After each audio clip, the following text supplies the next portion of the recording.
तर चला बघूया आपण आज रनिंग फोनचं कसं आपण सेटअप करायचं आहे. तर हा रेडिदारचा ॲप आहे. हा कस्टमरचा मोबाईल आहे. कस्टमरच्या मोबाईलमध्ये आय एम काढायचा आहे. *06 हॅशटॅग हा कस्टमरचा आय एम आला. आपल्या मोबाईलमध्ये यायचं रेडिदारच्या इथं प्लसला क्लिक करू शकतो आहे. रनिंग फोन इन यूजला क्लिक करायचं आपल्याला आणि इथं स्कॅन आय एम कॅमेरा आहे आणि टाईप आय एम मॅन्युअल आहे. दोन्ही ऑप्शन आहेत. एक स्कॅन करू शकताय किंवा टाईप करू शकताय. आपण आता स्कॅन करून बघू.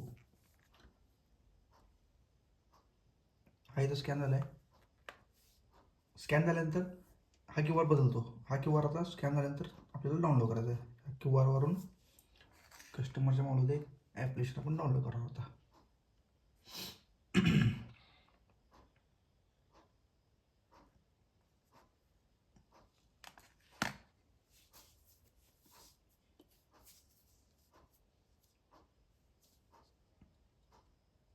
इथून डाउनलोड ॲपचं ऑप्शन आहे. इथं क्लिक करणार.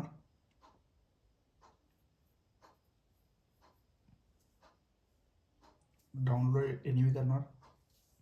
हा ओपन करणार.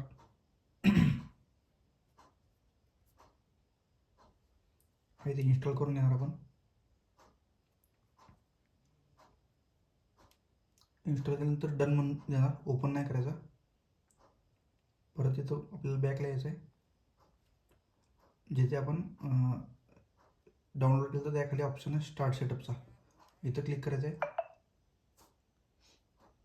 इथे क्लिक केल्यानंतर नोटिफिकेशनला अलाव करायचं आहे आणि हे जेवढे पण ऑप्शन आहेत ते सगळे अलाव करायचे आहेत. ह्याच्या आधी आपण इथं चेक करायचं आपल्याला आय एम एलवर दिसतोय का. आता 1 नंबरला क्लिक करणार.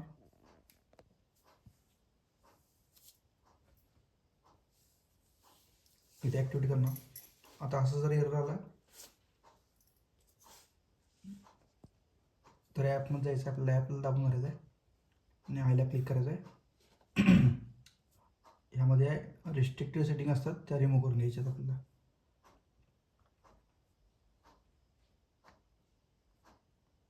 त्यानंतर तुमचं हे ॲक्टिव्हिटीज येतं.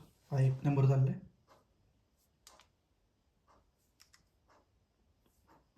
2 नंबरचा ऑप्शन आहे.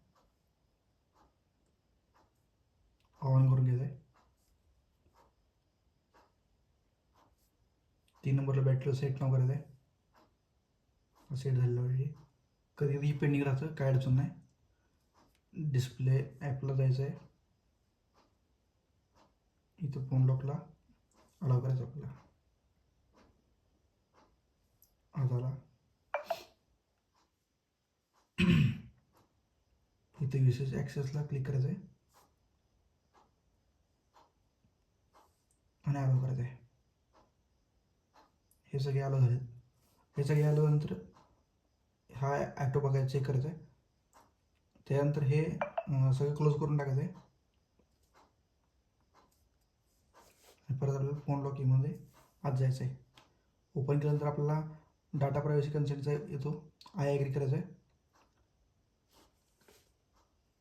ह्या इथे ऑटोमॅटिक हे ई एम आय प्लॅन झालेलं ॲड झालेलं आहे. इथं कधी कधी आपल्याला हे दाखवतं की डिझर कोड टाका. तो तुमच्या इथं बॅकला जायचं.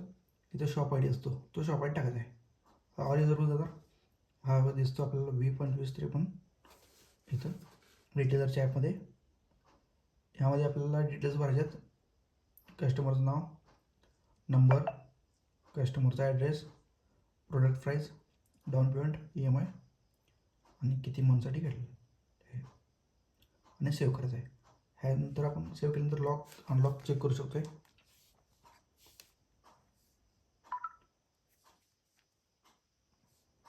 लॉक करून बघणार आपण. आपला मोबाईल लॉक झाला आहे. हे अनलॉक करून बघणार. अनलॉक झालं आहे. हे अनइन्स्टॉलसुद्धा होत नाही आहे. जरी झालं तरी लॉक होतं मोबाईल, काही अडचण नाही.